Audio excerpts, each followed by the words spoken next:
Hello बच्चों, कैसे हैं आप सब। आपका स्वागत है क्लास 10th फिजिक्स की एक अल्टीमेट सीरीज में, जहां कॉन्सेप्ट होंगे क्लियर और कंफ्यूजन होगा जीरो। आज हम स्टार्ट करने जा रहे हैं फिजिक्स का फर्स्ट चैप्टर लाइट। ये बहुत इंटरेस्टिंग चैप्टर है। इसमें हम बात करेंगे कि हमारे आसपास की चीजें हमको क्यों दिखती हैं और कैसे दिखती हैं, इसके पीछे का रीजन क्या है, या पानी में रखी हुई पेंसिल टेढ़ी क्यों दिखती है, या इमेज फॉर्मेशन कैसे होती है। इन सभी के बारे में हम डिस्कस करेंगे इस चैप्टर में। चलिए फिर स्टार्ट करते हैं हम अपना चैप्टर लाइट, और फुल जोश के साथ हमको पढ़ना है, ठीक है। चलिए, तो पहले हम बात करेंगे किसके बारे में, लाइट की कैरेक्टरिस्टिक्स के बारे में, ठीक है। तो पहला पॉइंट क्या है, light is the form of energy that causes the sensation of vision. इसका मतलब क्या है, पहला क्या है कि लाइट क्या है, एनर्जी की फॉर्म है, और दूसरा इसकी वजह से हमको चीजें दिखती हैं। मतलब इसका क्या है कि जो लाइट है वो लाइट सोर्स से हम तक पहुंच रही है, किस फॉर्म में, एनर्जी के फॉर्म में। उसके बाद इसी एनर्जी की वजह से चीजें हमको क्या होती हैं, दिखती हैं। मतलब अगर हमारे चारों तरफ अंधेरा हो तो क्या हम चीजों को देख पाएंगे, नहीं ना। तो इसके पीछे का रीजन क्या है, क्योंकि हम लाइट की प्रेजेंस में ही चीजों को देख पाते हैं। मतलब लाइट हमको हेल्प करती है चीजों को देखने के लिए। तो पहला पॉइंट क्लियर है। दूसरे पॉइंट पर आते हैं। दूसरा पॉइंट क्या बोलता है, light travels along a straight path और रेक्टिलिनियर पाथ। मतलब लाइट सोर्स से जो लाइट आ रही है हम तक, वो किस पाथ में आ रही है, उसका पाथ कैसा है। तो कैसा पाथ है, स्ट्रेट पाथ पर आती है। इतना क्लियर। और स्ट्रेट पाथ को रेक्टिलिनियर पाथ भी बोलते हैं। क्या बोलते हैं, रेक्टिलिनियर पाथ। इतना क्लियर।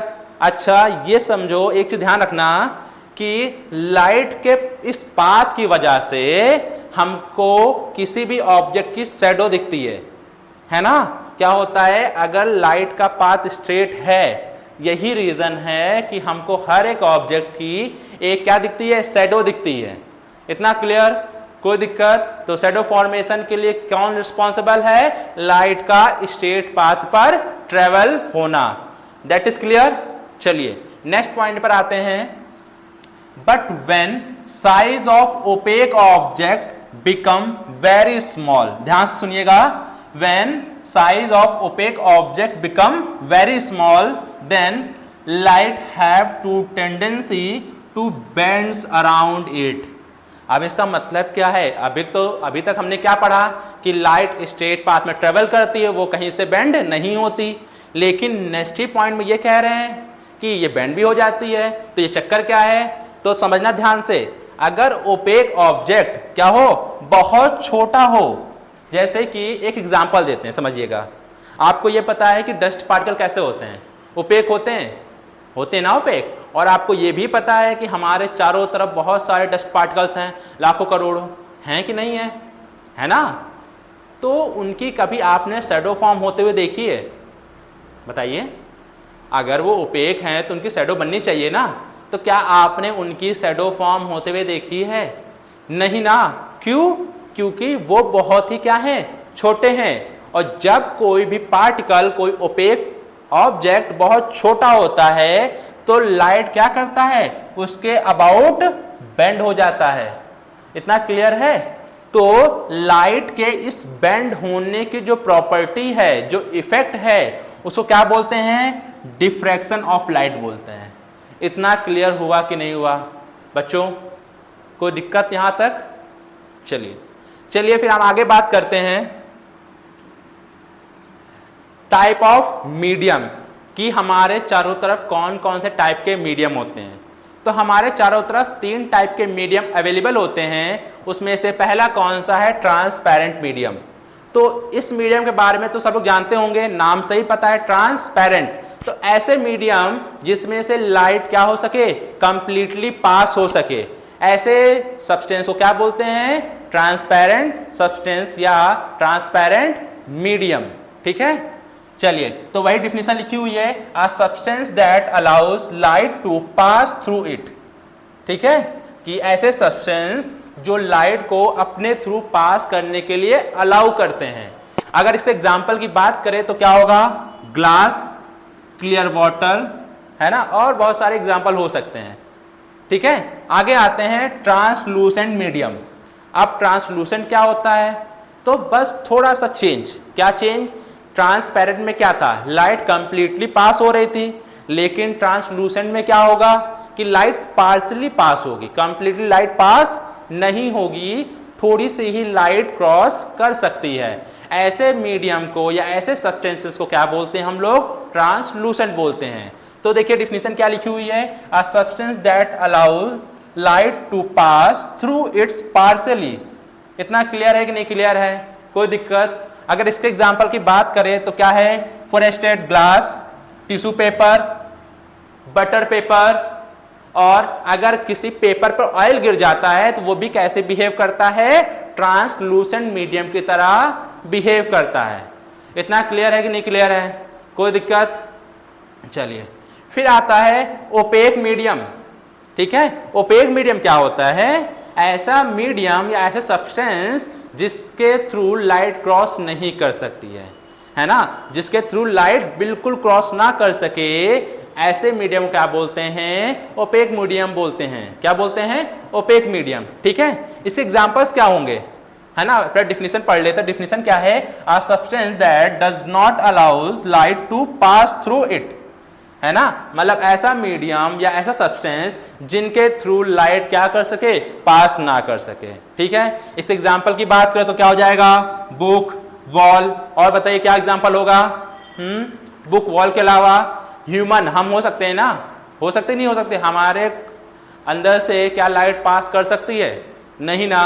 ठीक है, और क्या हो सकता है बताइए, इसके अलावा क्या हो सकता है, ये बोर्ड हो सकता है, बोर्ड से क्या लाइट क्रॉस कर जाएगी, है ना, बेंच, ठीक है, दरवाजा, ये सब क्या चीजें, ये सब ओपेक ऑब्जेक्ट के या ओपेक मीडियम के एग्जांपल्स हैं। ठीक है, चलिए फिर आपकी एक एक्सरसाइज कराते हैं, जो भी आपने पढ़ा है, ठीक है, इसको आगे डिस्कस करते हैं। चलिए, तो यहां पर बहुत सारे मीडियम दे रखे हैं, आपको बताना है इसमें से कौन सा ट्रांसपेरेंट है, कौन सा ट्रांसलूसेंट है और कौन सा ओपेक है। चलिए फिर स्टार्ट करें।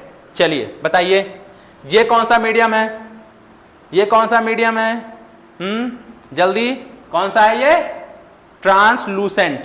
कौन सा है, ट्रांसलूसेंट, ये बटर पेपर है। ठीक है, ये कौन सा मीडियम है, ट्रांसलूसेंट मीडियम। अच्छा ये देखिए, ये कौन सा मीडियम है, ये भी कौन सा मीडियम है, ट्रांसलूसेंट है। अच्छा हम इसको ट्रांसलूसेंट क्यों बोल रहे हैं, तो देखिए समझिए क्यों, इसके पीछे कोई खड़ा है, ये आपको विजिबल हो रहा है, कोई खड़ा है ना, क्या उसका चेहरा आपको विजिबल है, क्लियर नहीं ना, मतलब क्या है कि लाइट कंप्लीटली पास नहीं हो रही है, इसीलिए पीछे कौन खड़ा है ये हमको क्लियर नहीं दिख रहा है। ठीक है, तो ये किसका एग्जांपल होगा, ट्रांसलूसेंट का एग्जांपल होगा। ठीक है, चलिए इधर आते हैं, तो ये बताइए ये एग्जांपल किसका है, ये क्लियर ग्लास है ना, ये किसका एग्जांपल है, ट्रांसपेरेंट का। ये प्लास्टिक की बाल्टी है, ये किसका एग्जांपल, ट्रांसपेरेंट। और ये क्लियर वाटर किसका एग्जांपल होगा, ट्रांसपेरेंट मीडियम का। इतना क्लियर। ये क्या है, ये किसका एग्जांपल है, बुक्स हैं, ये किस क्या होंगी, ओपेक मीडियम होगा। और ये क्या होगा, ये एक वॉल है ना, ये क्या है, वुड की एक वॉल है, ये किसका एग्जांपल है, ओपेक मीडियम का। वेरी गुड, बहुत बढ़िया। तो आप लोगों को ओपेक, ट्रांसलूसेंट और ट्रांसपेरेंट इन तीनों मीडियम के बारे में क्लियर है, कोई दिक्कत नहीं ना। चलिए फिर आगे बढ़ते हैं, अब बात करते हैं, देखिए शैडो फॉर्म। यहां पर देखिए आपको पता है कि तीनों मीडियम के शैडो फॉर्म होती है ना, तो यहां पर देखिए तीन मीडियम है, ट्रांसपेरेंट, ट्रांसलूसेंट और ओपेक। तो अगर आप ध्यान से देखेंगे तो सबसे डार्क शैडो, सबसे डार्क पैच किस ऑब्जेक्ट का बन रहा है, किसका बन रहा है, ओपेक का। किसका बन रहा है, ओपेक का। क्यों, क्योंकि इसके थ्रू लाइट पास नहीं हो रही है। क्यों नहीं हो रही है, रीजन बताइए जल्दी, अभी हमने पहले डिस्कस किया था, क्या रीजन है, लाइट का स्ट्रेट पाथ में ट्रेवल करना। याद रहेगा कि जो शैडो फॉर्मेशन होती है उसका रीजन क्या होता है, लाइट का स्ट्रेट पाथ। इतना क्लियर। चलिए आगे बढ़े। अब आते हैं कि ऑब्जेक्ट कितने टाइप के होते हैं, तो लुमिनस, नॉन लुमिनस। ठीक है, अब आते हैं लुमिनस ऑब्जेक्ट क्या होते हैं। बच्चों आपको पता है लुमिनस ऑब्जेक्ट क्या होते हैं? चलिए तो डिस्कस कर लेते हैं कि लुमिनस ऑब्जेक्ट होते क्या हैं। तो ऐसे ऑब्जेक्ट जिनके पास अपनी खुद की लाइट होती है, ऐसे ऑब्जेक्ट को क्या बोलते हैं? लुमिनस ऑब्जेक्ट बोलते हैं। जैसे कि बल्ब हो गया, सन हो गया। ठीक है, अगर डिफिनीशन की बात करें तो वही लिखा हुआ है, दोज ऑब्जेक्ट दैट प्रोड्यूस और इमिट देयर ओन लाइट। ऐसे ऑब्जेक्ट जो अपनी खुद की लाइट को प्रोड्यूस करे या इमिट करे, ऐसे सब्सटेंस को या ऐसे ऑब्जेक्ट क्या बोलते हैं? लुमिनस ऑब्जेक्ट बोलते हैं। जैसे कि बल्ब, सन, स्टार, ट्यूबलाइट, टॉर्च, ये सब किसके एग्जांपल होंगे? लुमिनस ऑब्जेक्ट के एग्जांपल होंगे। ठीक है, इतना क्लियर है। उसके बाद नॉन लुमिनस ऑब्जेक्ट क्या होते हैं? तो जस्ट इसका उल्टा। उल्टा मतलब कि ऐसे ऑब्जेक्ट जिनके पास अपनी खुद की लाइट नहीं होती है। ठीक है, तो वही लिखा हुआ है, those object that do not produce or emit their own light, जो अपनी खुद की लाइट इमिट नहीं करते हैं, ऐसे ऑब्जेक्ट को क्या बोलते हैं? Non luminous object. इस एग्जांपल की बात करें तो क्या हो गया? Pencil, wall, book, moon. हाँ, मून भी तुम्हारा नॉन लुमिनस में ही आता है। अच्छा, तो तुम लोग बोलोगे कि ये तो चमकता दिखता है। नहीं बच्चा, वो तुम्हारा नॉन लुमिनस ही होता है, लेकिन वो सन की लाइट की वजह से चमकता है। जैसे मिरर। अच्छा एग्जांपल सुनना, मिरर, क्या मिरर लाइट प्रोड्यूस करता है? अंधेरे में तुम मिरर रख दोगे तो क्या चमकेगा? चारों तरफ अंधेरा होना चाहिए, क्या चमकेगा? नहीं ना। वो जो आसपास का लाइट सोर्स होता है उसकी वजह से चमकता है ना। तो सेम मून भी वैसे ही है कि मून के पास अपनी खुद की लाइट नहीं होती है, वो सन की लाइट की वजह से चमकता है, शाइन करता है। इतना क्लियर है? तो मून भी क्या होगा तुम्हारा? नॉन लुमिनस ऑब्जेक्ट होगा। इतना क्लियर है कि नहीं क्लियर है? और एक लुमिनस में फायर फ्लाई भी लिखा है। फायर फ्लाई देखा है बच्चों? जुगनू, है ना। तो जुगनू भी किस में आएगा? तुम्हारा लुमिनस में आएगा। ठीक है, इतना क्लियर है कि नहीं क्लियर है? कोई दिक्कत? अच्छा, यहां पर एक हम क्वेश्चन पूछेंगे, इसका आंसर देना बच्चों। जो लुमिनस ऑब्जेक्ट हैं इनके पास खुद की लाइट होती है ना। तो ये लाइट क्या करेगी? डायरेक्ट हमारा आंखों में एंटर करेगी, हमको वो ऑब्जेक्ट दिखेगा, है ना। तो लुमिनस ऑब्जेक्ट तो हमको दिख रहे हैं, दिख रहे नहीं दिख रहे, क्योंकि उनके पास क्या है? लाइट है। और हमने अभी पढ़ा है ना क्या, कि लाइट की वजह से ही हमको चीजें विजिबल होती हैं। ठीक है, तो लुमिनस ऑब्जेक्ट को देखने में कोई दिक्कत नहीं है। ठीक है, लेकिन जो नॉन लुमिनस ऑब्जेक्ट है वो हमको कैसे दिखता है? उनके पास तो खुद की लाइट होती नहीं है। बताओ फिर वो हमको कैसे दिखेगा? तो उसके दिखने का मेन रीजन होता है रिफ्लेक्शन। अभी इसके बारे में हम आगे डिस्कस करेंगे, लेकिन बस इतना समझ लीजिए कि जो नॉन लुमिनस ऑब्जेक्ट होते हैं वो हमको किसकी वजह से दिखते हैं? रिफ्लेक्शन की वजह से। वो क्या करते हैं कि जो लुमिनस ऑब्जेक्ट हैं, जो लाइट सोर्स है, उनकी लाइट को रिफ्लेक्ट करके हमको विजिबल होते हैं। ठीक है, कोई दिक्कत? चलिए इसी तरह पढ़ते रहिए ध्यान से, सब समझ में आएगा बच्चों। चलो, आप यहां पर कुछ एग्जाम्पल दे रखे हैं, तुमको यह बताना इसमें से कौन लुमिनस और कौन नॉन लुमिनस। ध्यान से देखिएगा। पहला एग्जाम्पल क्या है? सन। सन क्या होता है बताइए? सन क्या है? लुमिनस। Fire luminous. पेंसिल क्या होगा? Non luminous. Scissor non luminous. Torch, torch क्या होगा? Luminous. Very good. Flower, flower क्या? नॉर्मल फ्लावर, फ्लावर क्या होंगे तुम्हारे? Non luminous. Candle luminous. Book, book क्या होगा? लुमिनस? नहीं बच्चा, नॉन लुमिनस। और फुटबॉल क्या होगा? फुटबॉल क्या होगा? Non luminous. तो बच्चों लुमिनस और नॉन लुमिनस ऑब्जेक्ट में डिफरेंस समझ में आया? कोई दिक्कत तो नहीं? चलिए फिर आगे बढ़ते हैं। अब हम बात करेंगे रे बीम, है ना। रे, इस चैप्टर में आप बहुत जगह रे सुनेंगे। तो रे होता है क्या है? अच्छा ये बताइए, क्या लाइट का पाथ हमको कैसे पता चलेगा कि लाइट कहां से कहां जा रही है ना। तो लाइट के पाथ को रिप्रेजेंट करने के लिए हम एक स्ट्रेट लाइन का यूज करते हैं, जिसको क्या बोलते हैं? रे बोलते हैं। तो वही लिखा हुआ है, ray of light is the straight line. क्या है? Ray of light is the straight line path along which light travel. Light रे क्या है? एक स्ट्रेट लाइन पाथ है जिस पर क्या करती है? लाइट ट्रेवल करती है। ठीक है, मतलब सीधी सीधी सी बात करें तो रे क्या करती है? लाइट के पाथ को डिफाइन करती है। ठीक है, कोई दिक्कत? तो रे को बनाते कैसे हैं तो देखिएगा। रे को कैसे बनाते हैं? कुछ नहीं, बस एक क्या किया? स्ट्रेट लाइन, और इसके क्या करते हैं? ऐसे बनाते हैं एरोहेड। ये क्या दिखा रहा है? रे दिखा रहा है ना। ये किसका डायग्राम है? रे का। या फिर हम ऐसे बना सकते हैं, एक स्ट्रेट लाइन एंड बीच में क्या बना दिया? ये डायरेक्शन बना दी। इसका मतलब क्या है कि लाइट तुम्हारी इस इधर से इधर की तरफ क्या कर रही है? मूव कर रही है।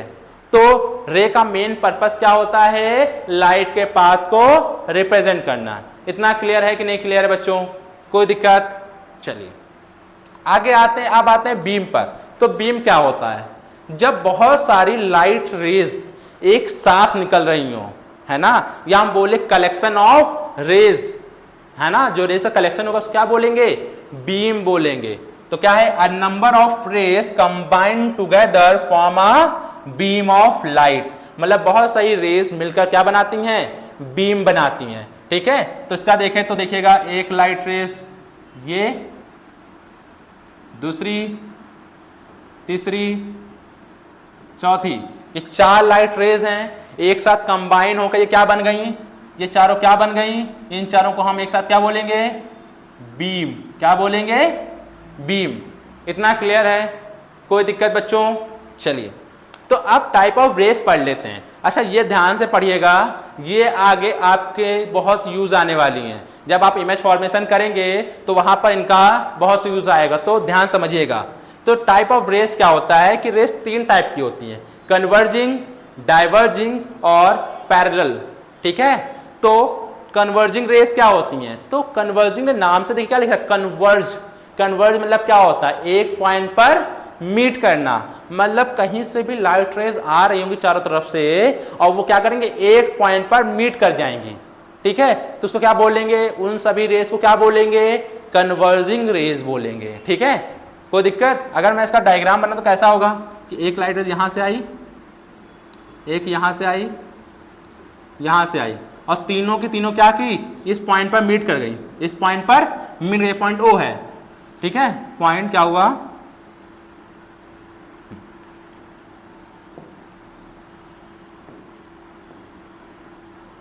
इस पॉइंट ओ पे क्या कर गई? मीट कर गई। तो इन रेज को क्या बोलेंगे? Converging rays. क्या बोलेंगे? Converging rays. और जिस पॉइंट पर ये क्या कर रही हैं? मीट कर रहे हैं, इसको क्या बोलेंगे? कन्वर्जिंग पॉइंट बोलेंगे। क्या बोलेंगे? Converging point. इतना क्लियर है बच्चों? कोई दिक्कत? चलो हम आगे आते हैं। तो देखिए, अब आते हैं डाइवर्जिंग रेज। डाइवर्जिंग रेज क्या होती हैं?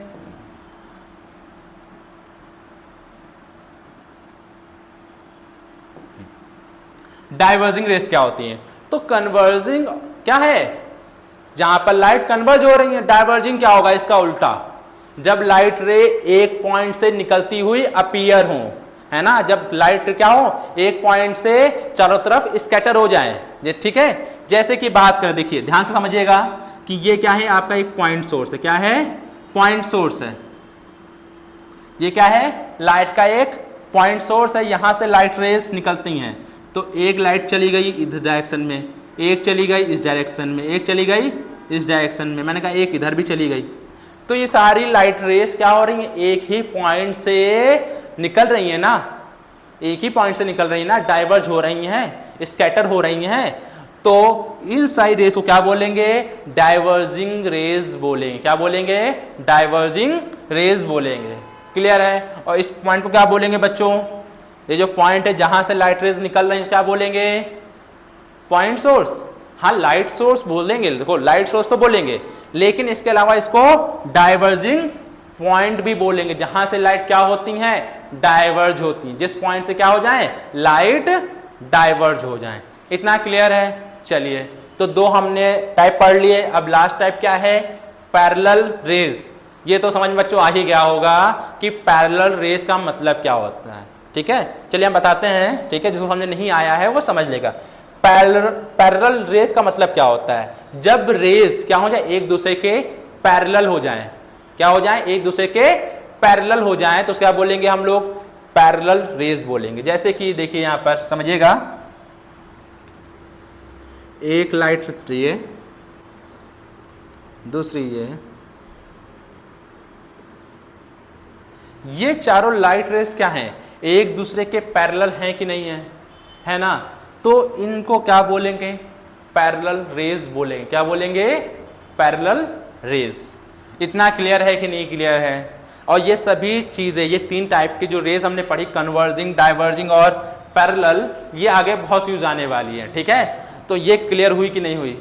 ठीक है, फिर से एक बार रिपीट कर दे रहे हैं। कन्वर्जिंग रेस क्या होती है? जो एक पॉइंट पर कन्वर्ज करे, कहीं से भी आकर एक पॉइंट पर मीट करे। डाइवर्जिंग रेस क्या होती है?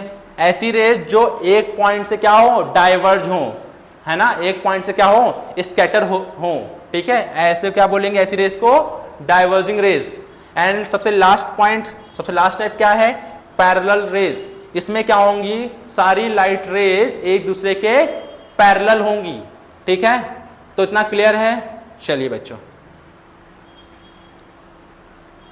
ठीक है, तो आज हम यहीं पर रखते हैं, यहां तक। ठीक है, नेक्स्ट क्लास में हम लोग डिस्कस करेंगे इसके आगे के टॉपिक, रिफ्लेक्शन